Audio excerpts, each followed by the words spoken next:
조선 일본 서정주 박정희까지 일본 놈의 충성스런 앞잡이일 때 동상 걸린 손가락을 잘라내가며 해방을 위해 싸웠던 건 백성들이다. 자, 여러분 주말 잘 보내고 계십니까?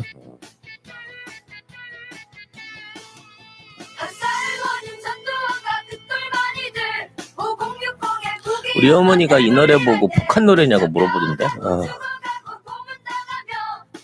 어떤 사람은 임도현이 불렀다고 생각하는 사람이 있고, 어떤 사람은 내가 불렀다고 생각하는 사람이 있고. 네, 노래 슬리기 이 정도는 아니시잖아 당신? 네. 이 정도 되지요. 왜 이러세요? 뻔히 아는 사람끼리 사기 칠 거야? 노래방 가본 적이 얼마나 있다고. 우리의 힘으로 모두 날아오자. 사비 정신으로 5월의 노래로 6월 함성으로 역사를 만들자. 카메라를 이 정도 거리를 둬야 이쁘게 나오는구나. 너무 바짝 됐나 봐. TV 송작가. 사실 그게 송작가 TV라고 하려고 그랬는데 그게 영문하고 저기가 바뀌어서 올라가는지 모르고 이름을 넣을 때 그랬구나. 3개월 있다 수정이 된다 그래서 못 바꾸고 있어.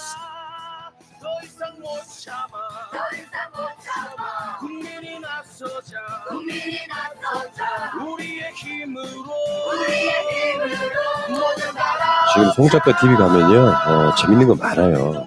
벌써 구독자가 10,000명 다 돼가네요. 8,000명 넘었습니다. 아마 우리 새날가족 출신들이 5,000명 정도 될 거예요. 네. 계열사니까 뭐. 그러니까.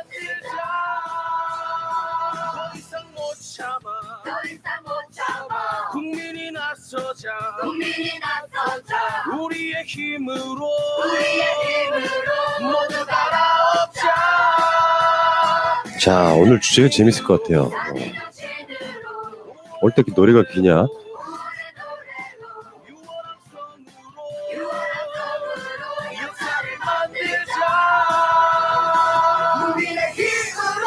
예.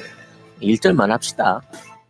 사실 이 긴 노래는 아니에요. 한 2분 한 30초밖에 안 되니까. 그래도 인트로가 2분이면 너무 길잖아. 그냥 각인시키는.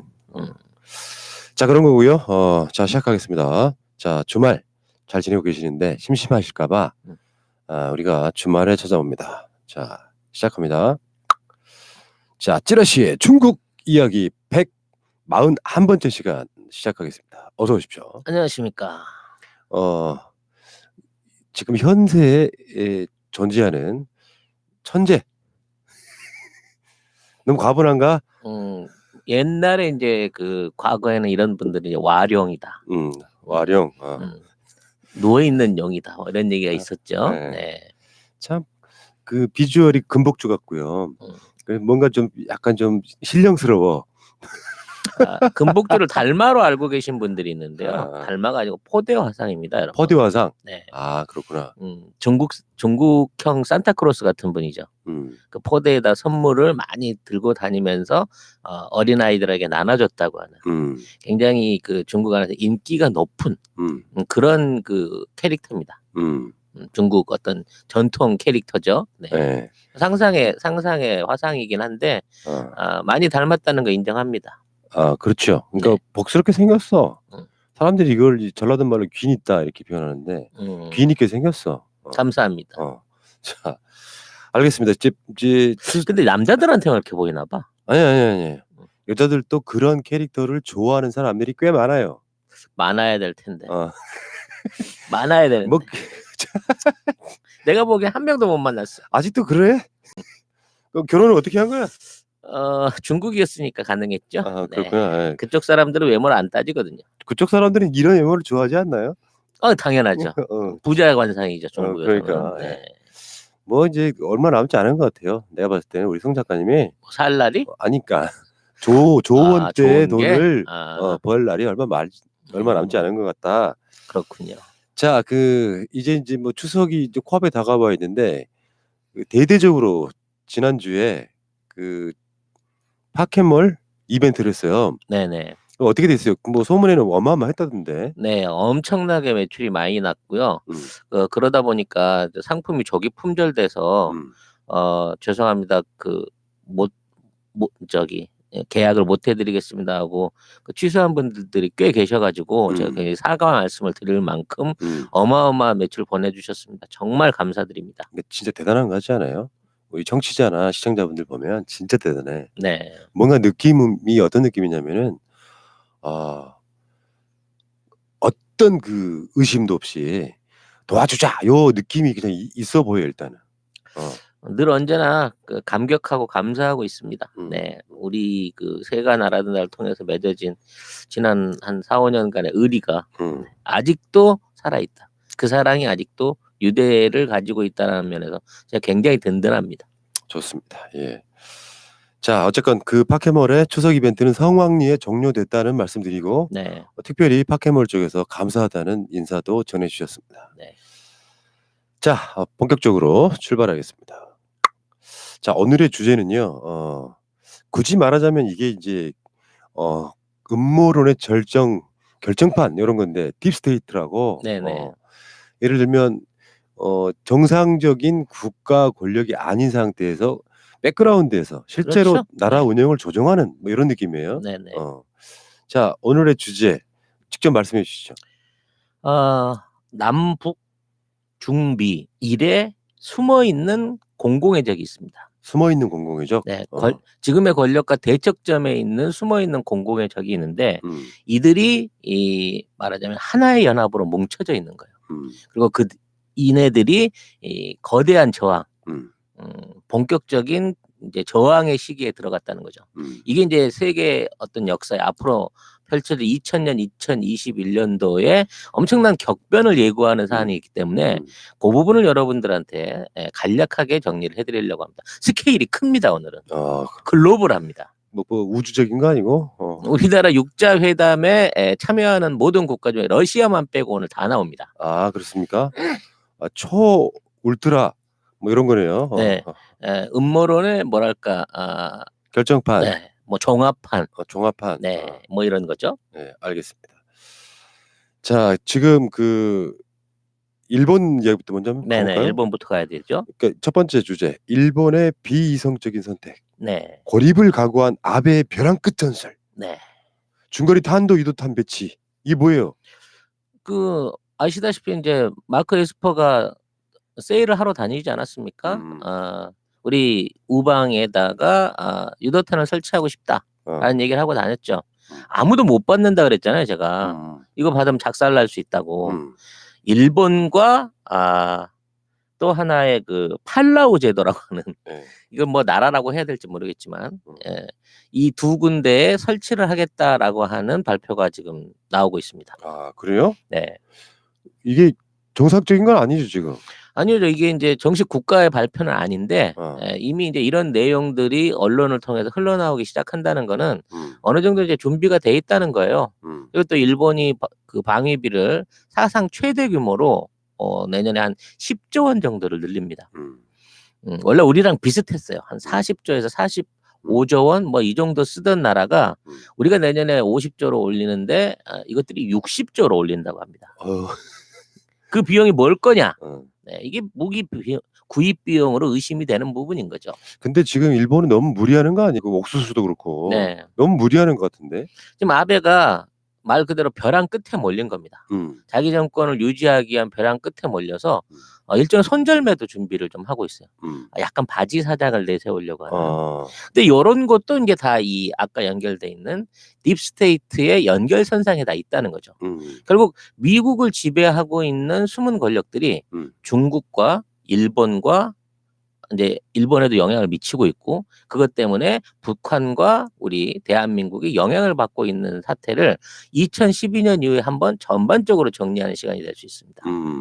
아무튼 다시 일본으로 돌아가자면 이제 마크 에스퍼가 이번에 이제 쭉 돌았는데 국방장관인데 제가 설명드렸죠. 이 미사일 회사 이제 영업 담당 출신이라고. 그 이전에 보잉에서 부사장을 하던 패트릭 세너언이라는 친구가 원래 그 내정이 돼 있었어요. 근데 얘를 밀어내고 바뀌자마자 미사일로 전략이 바뀐 거죠. 미군 군수 전략에. 그럼 이러한 정책을 쓰고 있는 사람들이 누구냐? 지금 미국은 사실상 금융 부분은 이른바 이제 달러를 좌지우지하는 FED와 투자 금융사들, 실제 이제 미국의 달러를 발행할 수 있는 가장 큰 권한을 가진 유택의 투자 이민사 골드만삭스를 위주로 한 민간은행들이 미국의 경제를 다 쥐고 있는 거고. 그다음에 그 와중에 이제 2차 대전 이후에 2000년대 들어서서 9.11 이후에 다시 권력을 찬탈한 원래 2차 대전 후부터 존재해 왔었던 미국의 군산 복합체 세력들이 그동안 트럼프한테 쭉 짓눌리고 있다가 이 선거전이 돌아오기 시작하면서 이제 지금은 이제 뭐라 그럴까요? 로비빨이 맥히거든. 이 표를 계산해야 되는 시기에 오다 보니까 이 시기에 한번 그동안 억눌렸던 거를 뒤집어 보자. 트럼프를 낙선시켜 보자. 라는 차원에서 국제적인 어떤 활동을 시작하고 있다는 겁니다. 이걸 하나하나씩 좀 이해를 할 수 있게끔 설명을 드리려고 하는데요. 2012년도 들어서 국제적으로 그 중요 G4의 러시아를 제외한 나머지 국가들의 수반들이 다 바뀌었습니다. 바뀌면서 정책 자체가 다 달라졌죠. 일단은 트럼프가 들어서기 시작하면서 그동안 민주당에서 유지해 왔었던 뭐 중동 정책이라든지 뭐 나토의 전력 강화 부분이라든지 한반도에 있어서의 북한에 대한 압박 정책 같은 것들을 완전히 다 깨부수고 우리는 군사 철수한다. 중동에서 나온다. 주한미군 철수해서 뺀다. 일본에 있는 군사도 괌이나 본토로 돌린다라고 하는 이 철군 정책을 강력하게 이걸 시행을 해온 거예요. 그런데 워낙 트럼프의 위세가 강력했기 때문에 그거를 계속해서 당하고 있었는데 대신 트럼프는 달겠죠, 걔네들은. 우리가 군대를 빼게 되면 그 군대를 뺀 그 나라에서 더 많은 무기들을 살 거야. 그러니까 니네들은 이 돈을 버는 부분에 있어서는 내가 더 잘해줄게. 나를 믿어. 내 정책이 맞는 거야. 라는 방식으로 전환을 한 거예요. 그러니까 과거에는 미국에서 생산되는 대부분의 무기들은 국방부가 다 사는 거예요. 미군 정부가 사는 거죠. 그거를 가지고 해외에 나가가지고 그 무기들을 써야 되니까 어쩔 수 없이 전쟁을 일으킬 수밖에 없었는데 트럼프는 자기 군대를 빼면서 미군이 수요할 수 있는 무기들보다 더 많은 무기들을 해외에다가 세일즈해서 팔아낸 겁니다. 그러니까 이 군산 업체 입장에서는 트럼프를 내치기가 어려웠던 거죠. 문제는 이러한 군산 무기들을 운영해서 권력을 좌지우지했던 국무부나 국방부의 관료들이 불만이 생긴 거예요. 왜냐면 완전히 왕따를 시켜버리거든. 회사하고 저하고 다이렉트만 붙어서 거래를 쳐요. 그리고 무슨 국정에 대한 문제나 외교에 대한 문제를 의회나 행정부에 들고 와서 하는 게 아니라 지 트위터로 다 해버려. 그렇지. 그리고 지가 임명한 딸하고 사위한테 그 권한을 다 주고 국정을 마음대로 농단하고 계시다는 거지, 지네들 생각으로는. 그렇죠. 근데 미국에 있는 지금의 시스템으로는 그거를 막을 수가 없는 거예요. 사실 이게 말이 안 되는 게 아니에요. 대통령이 자기 딸을 시켜가지고 자기가 하던 회사를 물려주고 순방 때마다 비서관이라고 데리고 다니면서 아빠는 골프 치러 다니는 동안 얘는 기업인들 만나서 삥을 뜯고 있는데 이게 매우 정상적인 상황이라는 거지, 미국은. 뭐 이런 식으로 되다 보니까 원래 그러한 삥을 뜯고 그러한 뭐랄까 대접을 받아야 되는 애들이 관료들인데 한 번을 안 데리고 다니는 거야, 트럼프는 사면은. 진짜 그래요? 안 데리고 다니죠. 왜냐면 관료들한테 나 어디 간다라는 것도 잘 안 알려주거든. 오직 하면 경호 담당이 그러겠어요. 제발 어디 해외 순방 갈 거면 2달 전에 좀 알려달라고. 경호를 못 하겠다고. 당신 맘대로 돌아다니니까. 그래서 경호 실장이 그만두기도 하고 그랬어요. 그리고 이제 쉽게 말하면 비행기를 타고 다녀도 옛날처럼 에어포스원을 타고 다니는 게 아니라 자기 거 600억짜리 전세기가 있거든. 그걸 타고 돌아다니니까 더 미치는 거야, 경호원들은. 이렇게 들쑥날쑥한 짓을 하는 이상한 대통령이 하나 들어오면서 말하자면 지금 국무부와 국방부에 있는 애들을 빡을 돌게 만든 거죠. 하지만 돈을 대주고 있는 로비를 그동안 하고 있었던 군산복합체 기업체들은 불만이 없는 거예요. 물건이 잘 팔리니까. 네. 그래서 이게 이제 한번 찍어주면 트럼프가 제대로 밀어주거든. 그러다 보니까 우리 이제 F-35 생산하는 사드 생산하는 그 갑자기 로키드 마틴이라든지 지금 이제 레이시온 같은 미사일 업체라든지 뭐 여러 업체들이 불만이 없는 거예요. 업체들 자체로는. 처음에 트럼프가 딥스테이트라고 불리는 그런 군산복합체들을 몰아내겠다 이렇게 이야기하지 않았어요 원래는? 그렇게 하려고 했는데 공화당 안에서 이제 이걸 못 잡은 거야, 헤게모니를. 왜냐면 투표에서는 이겼어, 자기 개인적인 인기로. 근데 공화당을 장악을 해야 되는데 이걸 장악하려고 보니까 전혀 의원들이 말을 안 들어 쳐먹는 거야. 지금 친트가 없는 거지. 그렇죠. 그래서 펜스를 살짝 꼬셨지. 예, 부통령 펜스를. 그 양반은 좀 존경받는 사람. 존경은 받는데 말하자면 완전히 트럼프한테 속아가지고 트럼프가 4년만 하고 넘겨줄 줄 알고 열심히 충성했거든. 그래서 좀만 참아봐.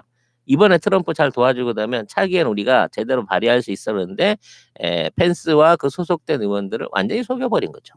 왕따 나버린 거죠. 아무튼 그런 상황이 오다 보니까 이 국무부나 행정부 의회에서는 트럼프를 굉장히 나쁘게 봐요. 어떻게든 떨어뜨리고 싶은 겁니다. 근데 안 되죠. 지금 있는 인기라든지 트럼프의 어떤 그 진행하고 있는 선거전의 모습을 보면 뭐 여론조사는 민주당이 이긴다고 생각하는데 민주당 후보들이 걷다 댈 수 있는 후보가 없어요. 네. 그러다 보니까 차기까지는 무난할 것으로 보이는데. 그래요? 네. 지금 뭐 거의 계속 여론조사 같은 거 하면 트럼프가 지고 있잖아요. 전 세계 여론조사 기관들 중에 말하자면 여론조사 의뢰한 사람 원하는 대로 안 해주는 데는 없습니다. 네. 마찬가지예요. 네. 그러니까 샤이 트럼프가 있다 이런 얘기잖아요 지금. 그럼. 샤이 트럼프 이상인 거죠. 사실상 트럼프가 지방의 이제 선거 조직이나 선거 인단들 관리를 철저하게 맨투맨으로 해왔기 때문에 정부 안에서 또는 뭐 그 의회나 행정부가 진행하는 여론조사 내용들하고 실제 그 민심의 반응은 완전히 다릅니다.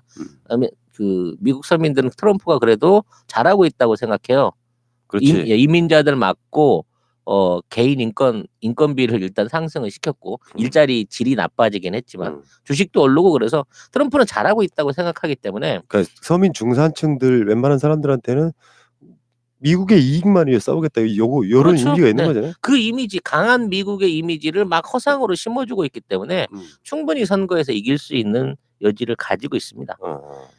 이런 방식으로 이제 군산업체들을 조정을 해왔었고요. 달러를 발행하던 이제 FDA를 비롯한 투자은행들은 굉장히 심한 압박을 받아가지고 이제 중국으로 이전해야 된다라는 차원에서 사실상 미국 안에서의 투자 활동을 포기하고 다른 먹거리를 찾아 움직이고 있을 정도로 트럼프한테 압박을 받고 있어요. 자, 문제는 이 세력들이 미국에서 이제 저항하고 있는 건 미국의 대선전을 앞두고 뭐 트럼프를 음해하거나 뭐 음해가 아닐 수도 있지만 트럼프를 공격해가지고 인기를 떨어뜨리기 위한 대외적인 작업을 꾸준하게 하고 있다는 거예요.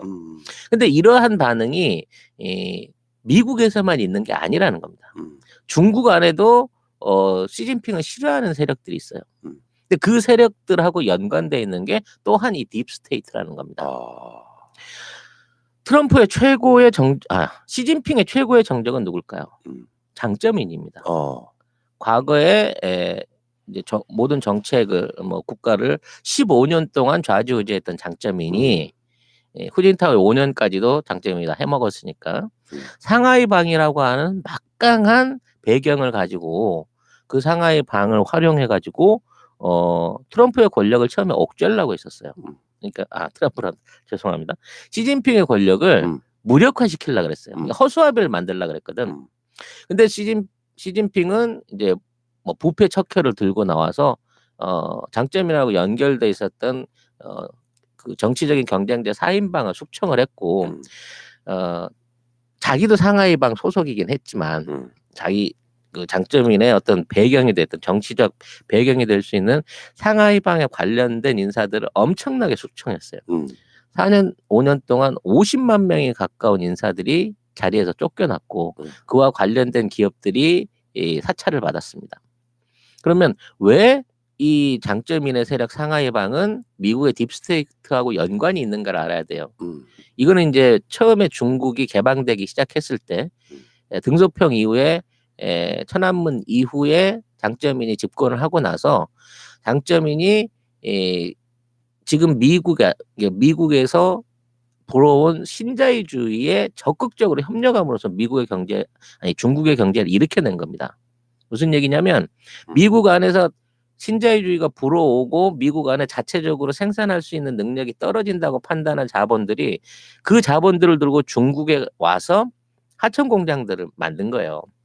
그래서 미국에서 쓰이는 물건들을 싸게 주문해서 미국으로 사갖고 들어가는 과정 중에 중국은 엄청난 무역 흑자를 만들어냈고요. 그 무역 흑자로 이제 미국의 채권을 사줘야 하는 의무를 충실하게 시행을 해왔습니다. 이러한 과정을 통해서 20년 동안 중국이 경제 성장을 한 거예요. 중국의 물건을 주문 주고 팔아준 데가 미국이었고, 이러한 미국의 신자유주의 경제 정책을 적극적으로 유지했던 어떤 조직이 지금의 미국의 월가의 금융자본들이라는 겁니다. 그리고 거기에 적극 협조해서 돈을 벌었던 사람이 장쩌민이고, 장쩌민이 그 배경을 통해서 상하이방을 구축하고 자기 주변에 있는 권력을 튼튼하게 했다는 거죠. 그렇기 때문에 장쩌민의 권력이 계속 유지됐다 그러면 미국 경제가 가지는 영향력은 그대로 유지가 됐을 거예요. 쉽게 말해서 미국의 하청 공장으로서의 중국의 역할을 계속 해나가야 되는 상황이 이어졌을 거라는 거죠. 아, 그런 구조가 있구나. 그렇죠. 그래서 트럼프가 새로 바뀌면서 트럼프가 시진핑한테 제안하기 시작한 겁니다. 먼저 야, 우리는 우리 쪽에 죽여야 될 놈들이 있어. 니네도 있지. 그렇지, 우리도 상하이방이 있지. 그럼 우리 같이 죽이자. 라는 차원에서 무역 전쟁을 일으켰고. 동맹이다 이거지. 그렇죠. 사실은 늘 얘기하지만 내부적인 동맹입니다. 얘들은. 물론 사소한 이익을 위해서 치고받고 하지만 대의는 똑같은 거예요. 자기 안에 있는 반대 세력들을 숙청하는 겁니다. 근데 그 숙청의 뿌리가 똑같은 거예요. 딥스테이트라는 거죠. 그런 방식으로 시진핑은 일단 권력적으로 군부와 기존의 상하이방들을 완전히 찍어 누르면서 반대 세력들을 제거하고 있고, 지금도 그건 진행 중이에요.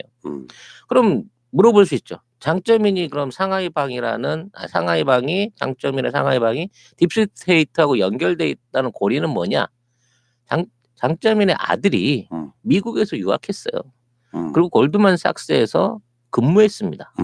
그리고 난 다음, 이건 이명박 아들이 맥커리 간 거랑 비슷한 느낌인데, 그러고 난 다음에 상하이에 있는 증시들이나 외국 기업들에 대한 시장 개방이 일어나면서 엄청난 자본들을, 미국의 헤지펀드들이 중국에 들어가서 중국 주식시장에서 양털 깎기를 해먹어가지고 중국의 어마어마한 국부가 그때 새 나갔다는 겁니다. 그 역할을 주도했던 놈이 말하자면 조지 소로스 같은 유택의 자본들이었고, 중국은 그때 당하고 나서 야, 이 미국하고 함부로 경제적으로 이렇게 교류하거나 자본시장 열어서는 안 된다 하는 공포에 빠져버린 거예요.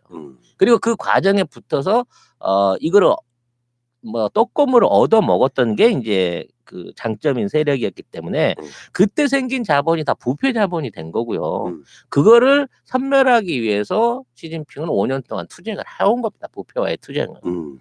근데 이걸 완전히 정리하고 끝나갈 수 있는 시점이 왔는데도 불구하고 아직도 이게 마무리가 안 되고 있는 거예요. 왜냐하면 회사 자체를 죽일 수는 없잖아.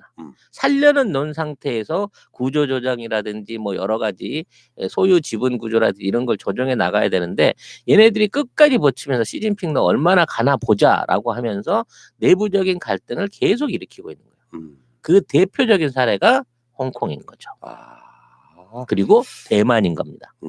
왜냐하면 시진핑의 가장 큰 약점이 될 수 있는 그 세력들을 조정하기 위해서 홍콩과 대만의 지금 시위 사태나 반중국 사태를 조정하고 있는 게 또한 이 딥스테이트라고 얘기할 수 있는 겁니다. 알겠습니다. 잠깐만 있다 올게요. 잠시 후에 뵙겠습니다.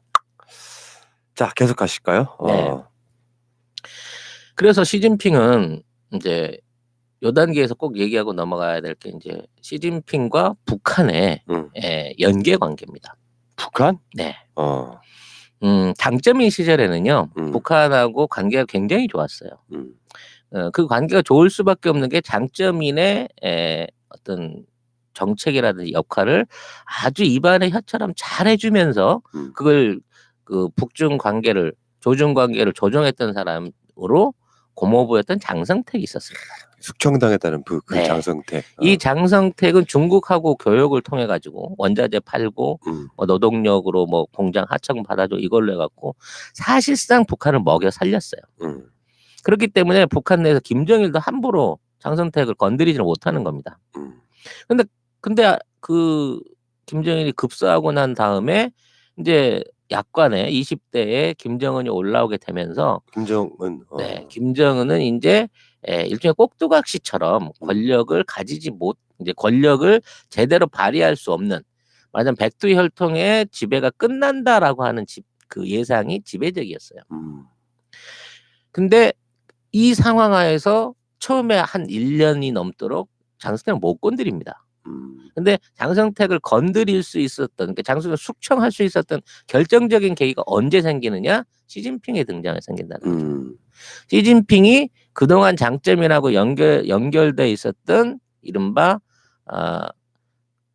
이제 장성택에 대한 지원을 어느 정도 끊으려고 하는 움직임이 포착이 되는 거예요. 끈이 떨어졌을 때 숙청했다 이런 얘기죠. 그렇죠. 그러니까. 그 끈이 계속 살아 있었다면 그 숙청을 못 하는 거죠. 사실상 장성택의 연결고리 장점의 연결고리는 심양을 비롯한 동북 삼성 특히 요녕성하고 연결돼 있던 군부였습니다. 그러니까 요녕성 자체에는 그 기계화 공단이 있어요. 군부가 있어요. 여기가 강력한 이유는 러시아가 있기 때문에 전차 부대라든지 미사일 부대 같은 것들이 굉장히 그 투자가 많이 돼 있는 지역입니다. 그렇기 때문에 군부 안에서도 권력이 셌죠.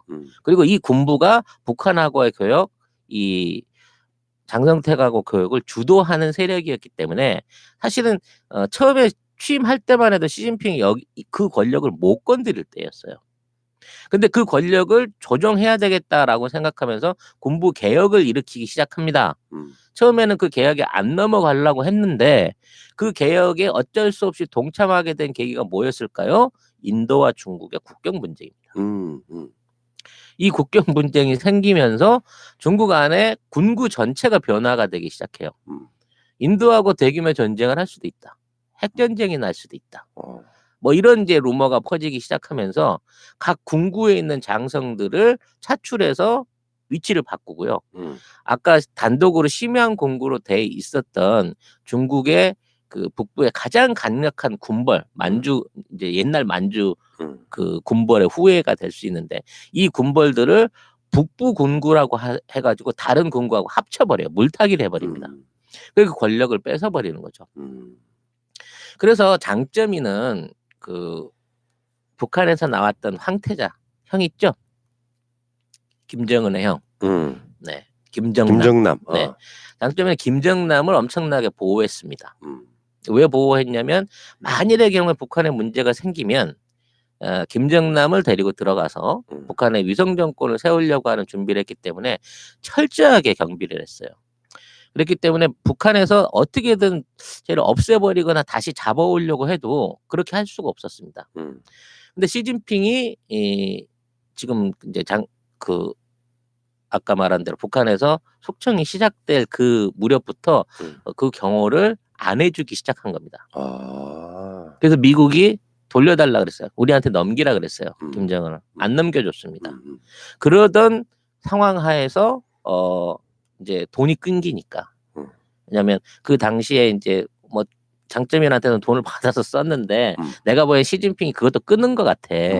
돈이 필요하니까 CIA의 정보를 판다라는 명목으로 이제 중국 안에만 있던 김정남이 외국으로 나가게 된 거고 그래서 공항 안에서 그 쇼를 하면서 말하자면 살해가 되게 됩니다. 그 얘기는 새날에서 한번 했지만 중요한 건 뭐냐면 거기서 죽은 사람은 김정남이 절대 아니에요. 아니라고? 네. 그 생각해보면 그 독살했다고 하는 사람들 풀려났죠. 네. 최근에. 무죄로 다 풀려났어요. 그리고 그 죽었다는 사람이 문신이 없다라는 이유로 안 했다고 하는데 그럼 안 하면 살아있는 거 아니죠? 사실 사람을 암살하려고 하는 게 목적이라고 하면 그냥 가서 쏴버리면 되잖아요. 어디 묻어버리면 되잖아. 그러니까 그렇게 공개적인 데 살 이유가 없다 이런. 그렇지. 그렇게 공개적으로 허술하게 죽일 이유가 없는 거예요. 이미 이제 먼저 며칠 전에 인도네시아 들어왔을 때 이미 이제 사망을 했고 예, 그때는 이제 총으로 죽였겠죠. 문제는 이 사람이 죽었다고 하는 거를 세계 언론이 알아줘야 될 필요가 있는 겁니다. 이제 더 이상 은둔의 황태자 김정남은 없다라는 사실이 알려져야 되기 때문에 일종의 공항에서 그런 쇼를 피운 거예요. 누가 그 공항 안에서 사람을 살해를 합니까? 그걸로 테러로. 나도 그게 좀 이해가 안 되긴 했어. 네. 그렇게까지 죽일 이유가 없잖아.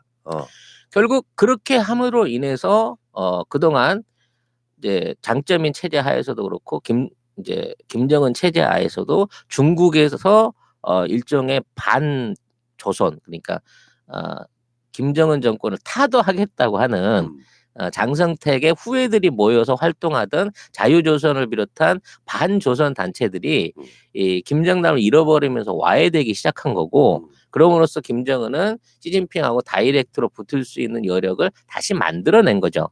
근데 이 모든 과정들이 상하이 방의 영향력이 줄어들면서 만들어진 결과라는 겁니다.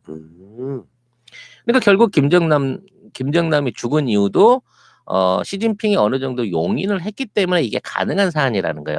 시진핑이 그 똑같이 김정남을 이용할 생각을 가지고 있었다고 하면 그렇게 죽게 내버려 두진 않았겠죠. 근데 김정남이 이제 계속 존재를 한다 그러면 아까 말한 그 장점인하고 네. 시진핑하고의 그 권력 관계에서 완전히 이제 그게 뭐랄까 시진핑에게 완전히 넘어갔다 이렇게 보는 게 맞을 것 같죠. 그렇죠. 그걸 통해 가지고 북한하고 지금 이제 그 요령성 쪽에 연결돼 있었던 군부와의 연결고리도 완전히 끊어지게 된 거고요. 나중에 이제 새로운 단계로, 그러니까 북미 회담이 시작하면서 얘가 이제 미국이랑 너무 친하게 지내면 곤란하지 하면서 시진핑이 손을 내밀게 되는 거고, 그 이후로 급속하게 북미 관계가 개선이 되기 시작한 겁니다. 그렇게 되면 이제 대충 연결고리는 나오죠. 지금 미국 안에서 약세에 몰리고 있던 세력들이 처음에 중국을 통해서 해보려고 했는데 이건 완전히 시진핑에서 제압이 된 상황인 거죠.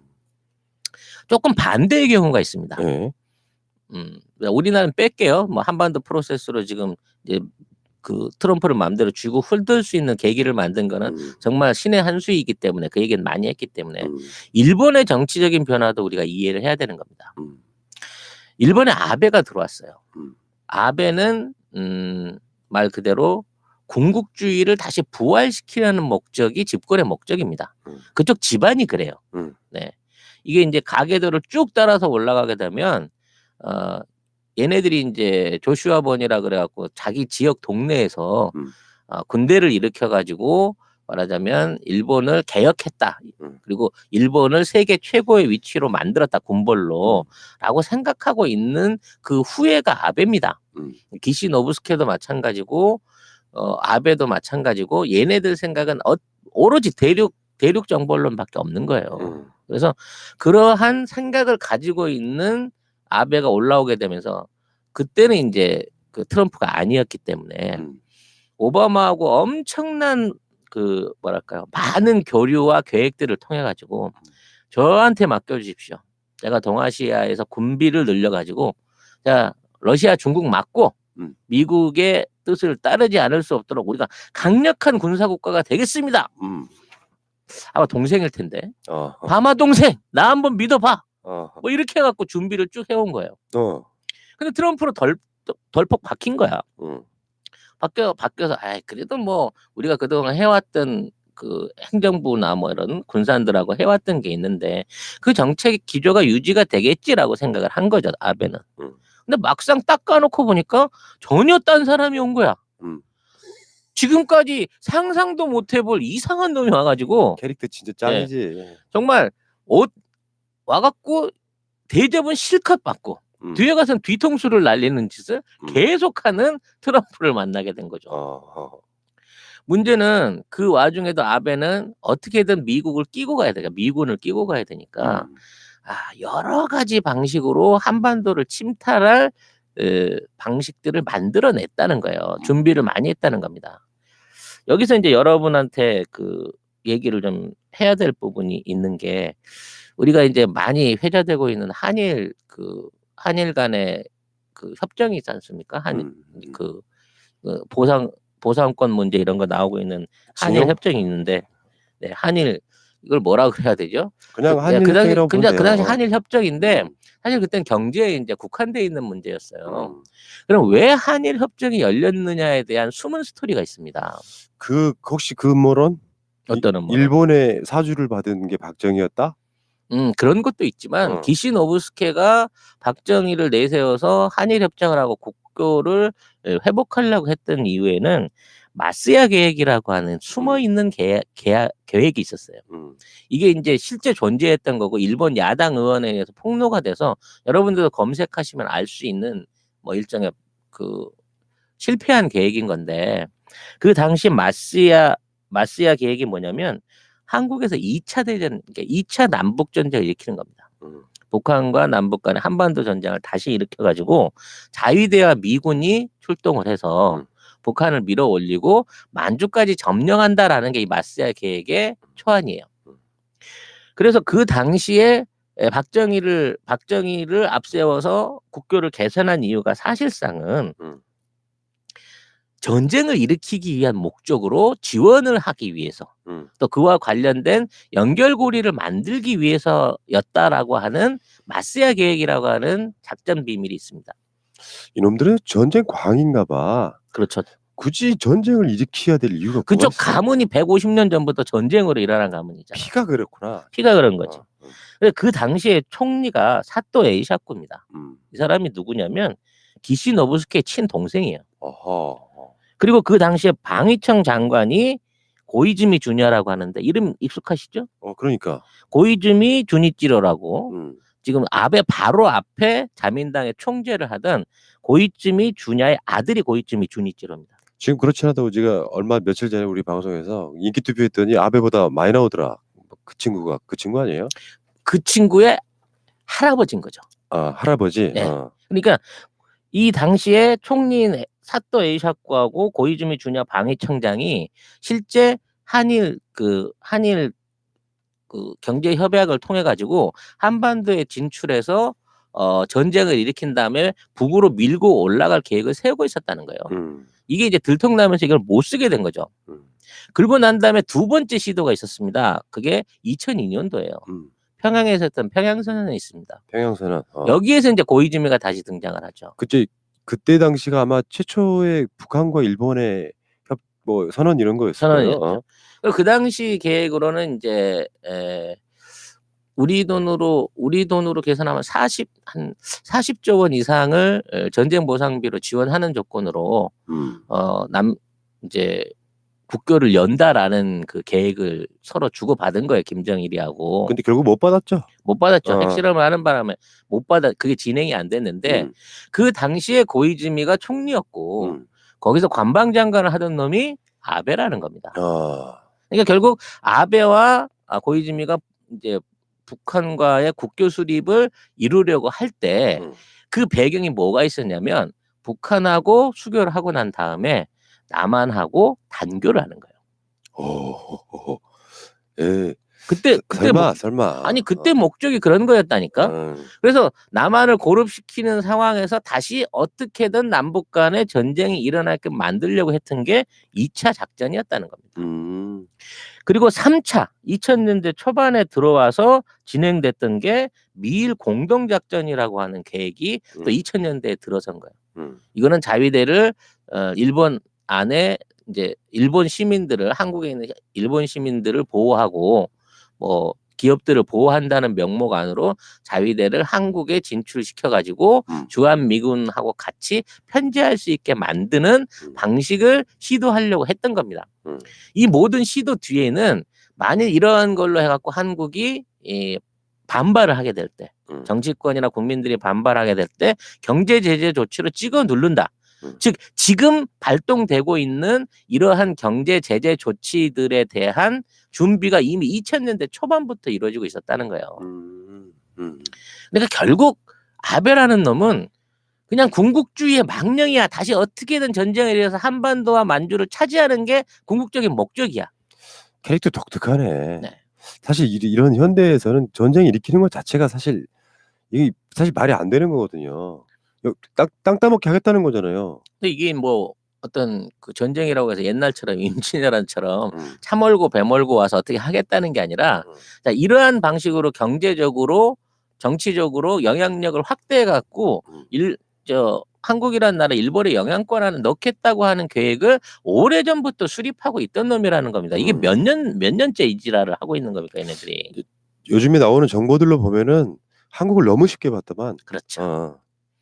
근데 이제 막상 이번에 이제 경제 조치를 발의를 했습니다만 일단 트럼프 얘기도 다시 해야 되겠지만 트럼프가 들어와서 그동안에 일본의 경제를 완전히 쑥대밭을 만들어버린 게 보호무역입니다. 사실 미국은 이제 엄청난 적자를 보고 있기는 해요. 미국의 일본의 그 무역 흑자가 엄청나게 많은 건 사실이죠. 근데 일본도 그만큼의 엄청난 미국 국채를 사주기 때문에 사실은 똔똔입니다. 돈을 벌어서 도로 미국한테 빌려주고 있는 거예요. 언제 받을지 모르는 돈으로.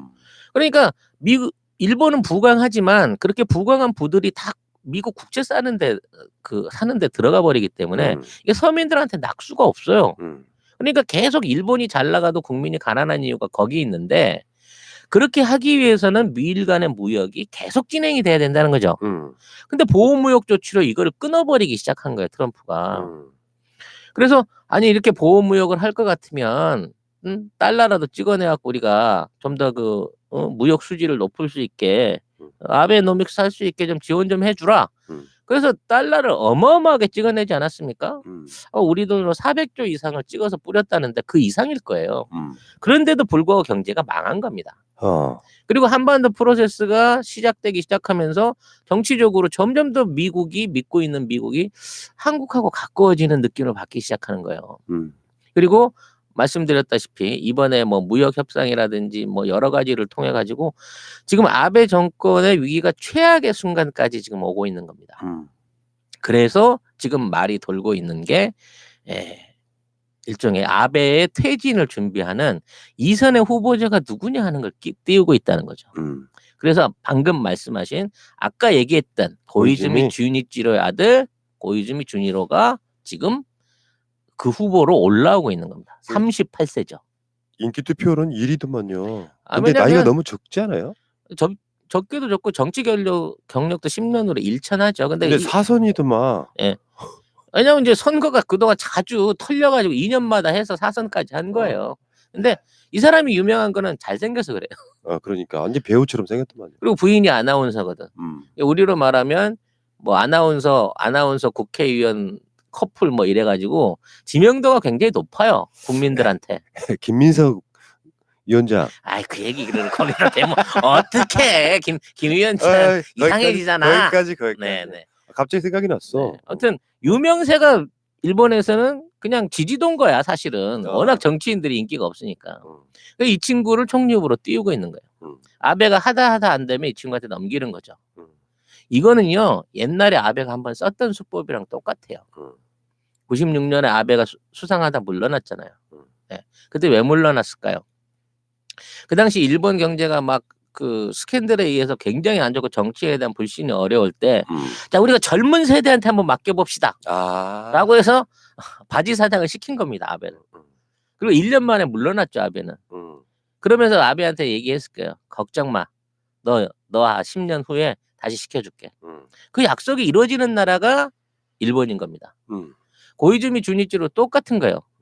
물론 할아버지는 이제 수상까지 못 됐지만 아버지가 수상을 했고 그리고 그 아들이 38세에 나가서 한 1, 2년 하다가 피탄을 맞고 쓰러지게 되겠죠. 비판을 받고 그러면 이제 젊은 친구인데 워낙 나라가 국제 정세가 안 좋아서 힘들었으니까 이제 나이 든 어른들이 나서서 다시 정리를 잘 해보겠습니다. 라고 해서 이제 바꾼다. 그리고 나서 좀 여기에 좀 나아지고 풀려지게 되면 그때 실패했던 꿈을 다시 고이즈미에게 주십시오. 라고 하면서 또 등장하는 거예요. 이거 전형적인 바지 사장 패턴입니다. 그러면서 지네들끼리 돌려가면서 해먹고 있는 거잖아요. 그러니까 대를 이어서 수상을 하는 우리나라는 뭐 대통령 대를 이은 케이스도 있기는 있었습니다만 이러한 방식도 일본식의 방식이 아니냐 싶을 정도로 일본은 수상을 대물림한 정치 명가들이 엄청 많아요. 그 대물림 해가지고 결국 일본의 후진국형 정치를 하고 그렇죠. 있는 거 아닙니까? 후진국형 민주주의를 만들어내고 있는 거죠. 그놈이 그놈이고 정권 교체가 안 되니까. 아무튼 지금 벌어지고 있는 일본의 손절매각이 딱 그거라는 겁니다. 지금 트럼프가 계속해서 일본을 압박하고 일본 경제가 어려워지고 힘들어지면 자, 고이즈미 청년 고이즈미가 등장할 수 있는 거죠. 그래서 이제 중요한 건 근본적으로 이러한 시도들과 지속적인 어떤 전개의 변화 속에는 트럼프라고 하는 큰 인물, 정말 지구 역사상 따로 볼 수 없었던 또라이가 있고 이 또라이의 든든한 협조자로서 시진핑이라고 하는 인물이 있는 거예요. 그리고 이 인물들에게 저항하는 세력들은 과거 전후 시대 60년을 통치해왔던 미국의 딥스테이트들이 지금 이 세력들을 몰아내려고 하는 거죠. 그러면 이제 질문이 나오는 거지. 그럼 어떤 세력들이 시진핑과 트럼프 뒤에 있습니까? 라고 얘기할 수 있을 거예요. 트럼프도 배경이 있죠. 트럼프가 혼자 똑똑해갖고 그런 일을 할 수 있는 사람은 아닙니다. 트럼프의 세력 뒤에는 록펠러라고 하는 미국의 전통 정치 재벌 가문이 있습니다. 록펠러는 석유로 돈을 번 가문이고, 그리고 실제 지금 이제 미국 안에서의 금융을 좌지우지할 수 있는 거대 재벌 가문으로 성장해 있는 록펠러 가문이 예전에 공화당을 지지를 해왔습니다. 닉슨이라든지 키신저 같은 인물들을 키워낸 사람이 이 록펠러죠. 그 록펠러 가문의 후손들이 다시금 영향력을 발휘해서 50년 전에 키신저가 다시 이 트럼프의 멘토로 등장을 하고 그때 준비됐었던 보호무역주의라든지 지금 같은 미국 제일주의의 정책들이 만들어지고 있는 겁니다. 불간섭주의로 나가고 있는 거예요. 지금 외국에 대해서 영향력을 미치고 거기에서 들어가는 돈 너무 많이 들기 때문에 이런 거 필요 없어라고 얘기할 수 있는 불간섭주의 정책을 트럼프가 시행을 하고 있는 거기 때문에 트럼프 뒤에 있는 세력들도 만만치 않은 거예요. 지난 미국 개국 이후에 거의 최고의 재벌 가문이 록펠러 가문이기 때문에 그 가문의 영향력과 노하우들이 대단하다는 겁니다. 반대로 시진핑 뒤에는 누가 있을까요? 시진핑 뒤에는 거대 화교 자본들이 있어요. 화교 자본. 그렇지. 네. 뭐 지난 시간에도 말씀드렸던 홍콩의 최대 자벌 리커싱 같은 해외의 그 이제 화교 자본들이 중국에 들어가서 중국의 지금의 발전을 이루었다라고 얘기할 수가 있는 겁니다. 이러한 화교들이 진출하고 성공을 이뤄냈던 데가 광동성인 거고요. 그 광동성에서 만들어서 가장 성공한 대표 케이스가 지금의 심천 선전지구인 겁니다. 홍콩 옆. 네. 그리고 그때 당시에 투자를 했던 사람이 당연히 리카싱을 중심으로 한 화교 그룹이었고 동남아 화교 그룹이었고 그 당시 광동성의 성주가 지금 시진핑의 아버지 시중신인 거예요. 이렇게 연결되는구나. 네. 그러니까 결국은 거대한 자본들과 정치 세력의 후예들이 지금 다시 권토중래를 한 거지 트럼프나 시진핑 앞에 얼굴 마담인 거지. 그 뒤에 이들을 조정하고 있는 세력들은 정말 50년, 100년이 넘은 전통적인 세력들과 재벌 가문들이라는 거죠. 이 두 가문의 어떤 그 변화가 전 세계를 새롭게 바꿔가고 있다는 겁니다. 최근 들어서 군산과 관련된 애들이 이제 마지막으로 더 이상 물러설 수 없는 마지노선이 주한미군과 주일미군입니다. 이 두 군대를 파병해서 빼버린다고 하면 사실상 미국 국방부가 지금처럼 존재할 이유가 없어집니다. 해외 파병군이 없어지잖아요. 그러니까 그냥 자국 안에 있는 자국을 보호할 수 있는 수준의 글로벌이 아닌 내셔널틱한 국방부로 줄어들면 되는 거예요. 트럼프가 이걸 못하게 하기 위해서 정말 최선의 노력을 다하고 있는 겁니다. 그 최선의 노력의 결과는 군사적 긴장이에요. 전쟁에 가까운 긴장 상황을 만들어내야 되기 때문에 일본을 자극해서 지금 일본 영토 안에 중국과 러시아로 갈 수 있는 미사일을 놔라라는 얘기를 하고 있고 트럼프도 자기 정권을 트럼프의 반대에도 불구하고 아베가 자기 정권을 연결하기 위해서 미국의 군사적인 요구들, 그러니까 기존에 트럼프가 요구하던 것들을 다 무시하고 이 정책을 받아들인다고 하는 거는 일본 자체를 완전히 경제적으로 외교적으로 고립시킬 수 있는 잘못된 선택을 진행하고 있다는 거죠. 아하. 사실 일본이 이 미사일 배치하잖아요. 사드는 문제도 아닐 거예요. 중국이 내릴 수 있는 온갖 방법의 경제 제재 효과를 다 내릴 겁니다. 일본요, 지금 중국 관광객만 끊어버려도 바로 민생 경제 굶어 죽습니다. 그러네, 진짜. 한국 안 가지 중국 안 가면 진짜 관광 다 완전히 망하는 거 아니에요? 완전히 망하는 거고요. 중국이 투자하고 또 중국이 어떤 교역하고 있던 일본과의 거래 관계를 냉정하게 딱 끊어서 잘라버리면 일본 경제는 바로 망하는 겁니다. 그 대체 수요는 어디로 올까요? 우리한테 오는 거죠. 좋아. 네. 난 일본이 잘한 것 같아요. 미사일 배치하겠다고 빨리 발표하고 계속 개겨보라고 권하고 싶습니다. 아무튼 이제 전파적으로 좀 정리를 하자면 합시다. 시간 됐어요. 정리를 할 때가 된 것 같은데, 자, 지금 트럼프와 시진핑이 주도하고 있는 뭐 무역 분쟁이라든지 지금의 변화는요, 사실상 자국 안에서의 반대파, 정치적 반대파들 숙청의 의미로 받아들여야 됩니다. 그리고 그걸 하기 위해서 끊임없이 서로 필요한 견제구들을 알려주고 협의할 때 협의를 하면서 하고 있어요. 사실 무역 분쟁이 뭐 강력하게 벌어지고 있다고는 하지만 한일 분쟁만도 못해요. 지네들 안에 내부적인 내용은. 실제 뭐 엄청난 관세가 부과돼 가지고 그 산업이 막히거나 공급이 끊기거나 회사가 망하거나 하고 있지 않다니까.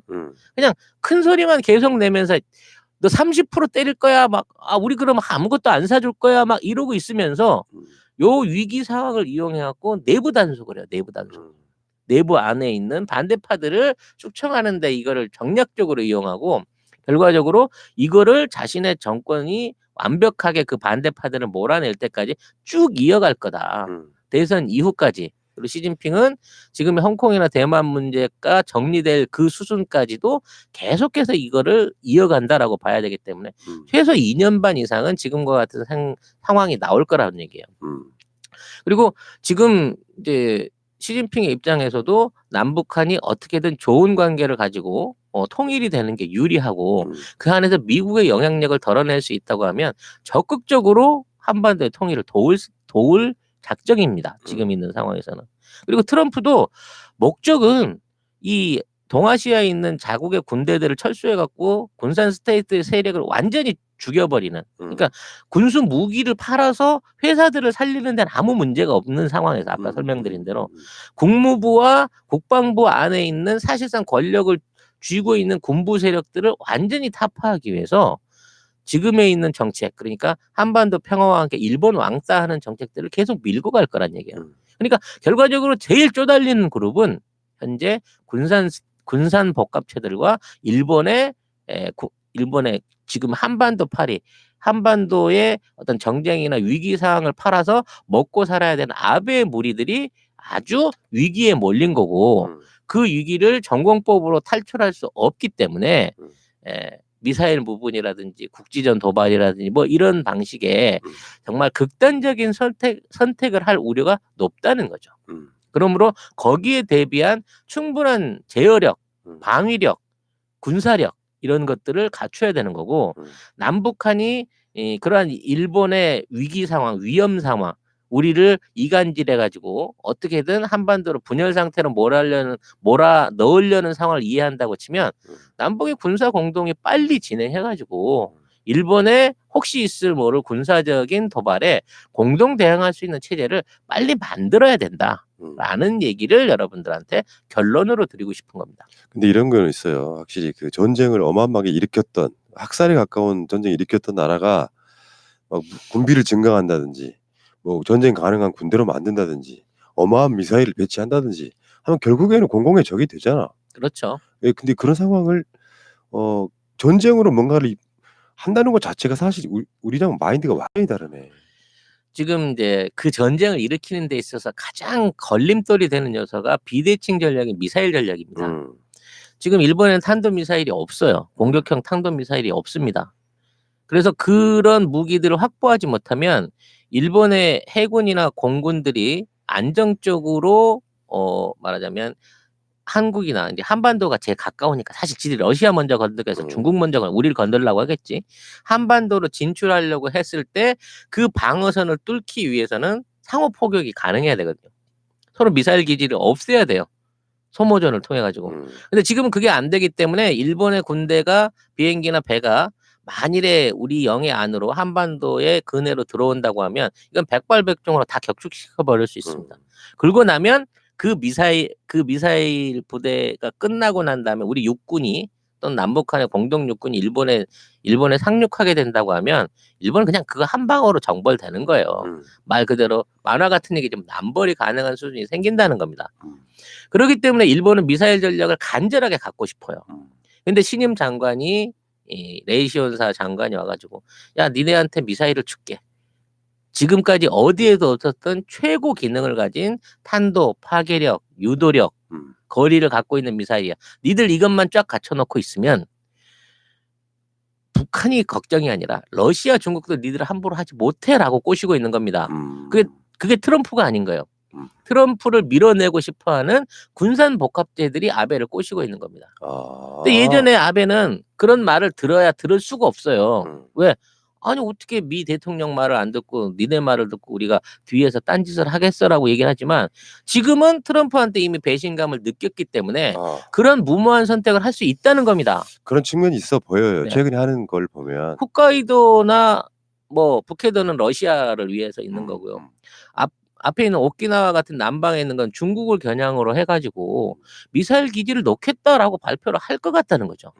그렇게 되면 지네 경제가 완전히 망하는데 수출 주도형의 일본 경제가 거지가 되는데도 불구하고 정권을 유지하기 위해서 자신의 정책을 관철시키기 위해서 일본인들 국민들의 어떤 어려움은 그냥 무시하고 갈 수 있는 상황까지 몰렸다는 거죠.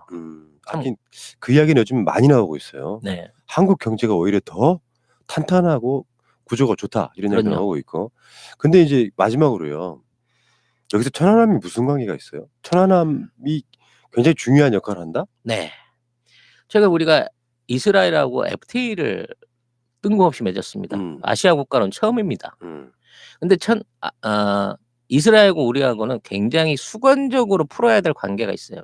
그게 바로 그렇지. 천안함인 겁니다. 그건 알지. 우리가 천안함 전문 방송으로서. 천안함에서 이스라엘 잠수함이 이 천안함과 충돌해서 그 사고를 일으켰다고 하는 거는 이제 공공연한 비밀입니다. 뭐 포털에 뒤져도 다 나오고요. 외국 방송이나 유튜브에는 너무나 그에 대한 증거들이 명확하게 증명되고 있습니다.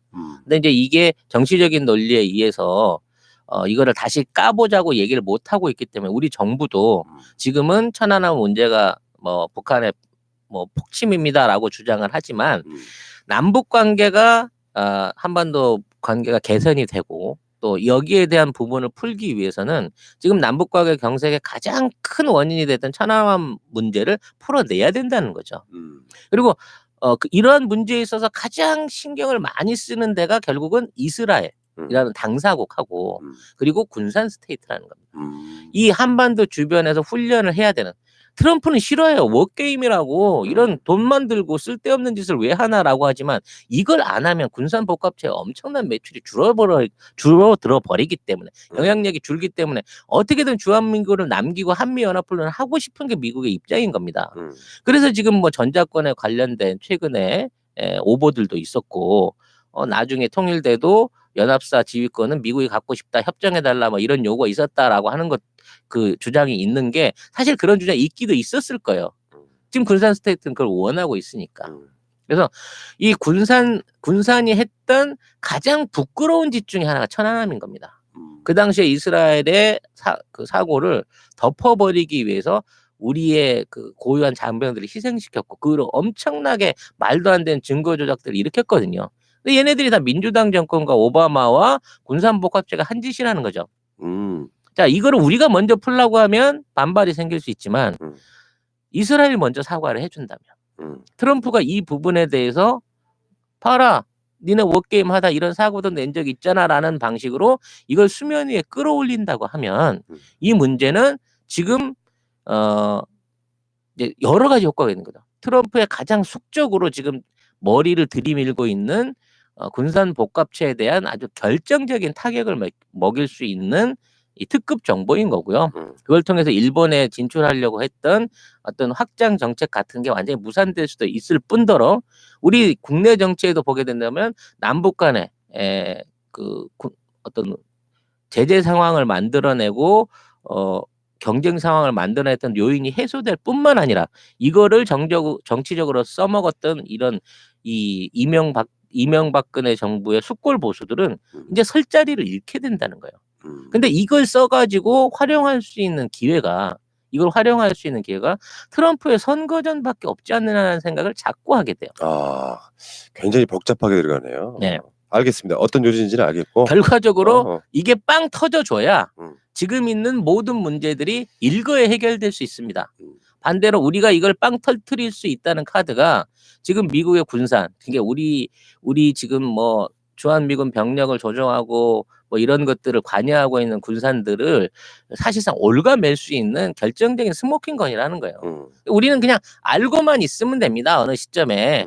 물론 우리가 먼저 주도적으로 하는 것도 의미가 있겠지만 이러한 카드들이 외교적으로 쓰일 날이 반드시 온다. 트럼프 선거 전에 끝나기 전에. 우리가 기다리던 바거든요. 지금 천안함 방송을 몇 번 했는지 기억을 못해. 그렇지 않아도 최근에 신상철 대표가 시리즈로 이야기하고 있거든요. 그 방송에서. 자, 그 이야기는 또 나중에 하시고요. 네. 자, 오늘 굉장히 복잡한 문제를 굉장히 복잡하게 풀었어요. 내가 봤을 때는 아마 남는 게 얼마나 되실지 모르겠는데 결론을 짓자면 이 군산 복합체라고 하는 게 소위 말하는 딥스테이트. 그러니까 실제로 미국 같은 나라는 사실 그렇게 보이잖아요. 군산 복합체가 미국의 대표적인 산업, 무기. 그렇죠. 이렇게 보면 맞을 것 같고 미국의 정치, 국회의원, 의회, 행정부를 완전히 쥐고 있는 진짜 살아있는 권력입니다. 그들이. 대한민국에도 굳이 따지자면 딥스테이트 조중동 정도 볼 수 있지 않을까요? 이것들이 이제 언론 조작으로 하고 있는 지랄들이고요. 국내 안에도 사실 이제 그 군부 안에서 이런 그 병참에 관련된 무기를 관련하는 세력들은 사실 이들하고 다 연결이 돼 있는 연결 관계에 있다고 봐야 됩니다. 그 고리를 우리가 끊어 나가고 있죠. 네. 정말 잘하고 있는 겁니다. 알겠습니다. 자, 오늘 좋은 말씀 감사드리고요. 네. 자, 우리는 또 추석 때쯤 뵙겠습니다. 네, 추석 때는 이런 딱딱한 얘기 말고 그렇지, 좀 재밌는 거죠. 소프트한 거. 깔깔이를 할 수 있는 깔깔거리면서 들을 수 있는 방송을 하나 준비를 하도록 하겠습니다. 내가 1시간 동안 한 3번 졸았어. 간밤에 잠을 못 잤거든. 겁나 중요한 얘기인데 좀 다이제스트를 해줄 걸. 재방송으로 보겠습니다. 네. 자, 다음 주에 뵙겠습니다, 여러분. 고맙습니다. 감사합니다.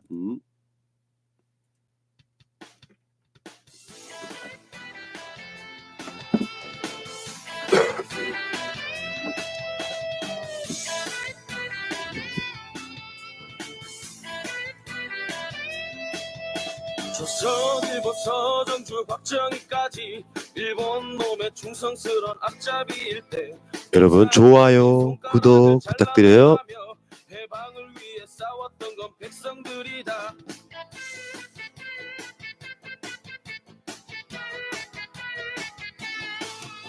한살원인 전두환과 그똘마니들 5060의 국기영화 대물림할 때 잡혀가고 죽어가고 고문당하며 민주를 위해 싸웠던 건 국민들이다. 신일과 친미로 배불리는 매국노들 여의도에 또아리 들고 갈수록 적반하장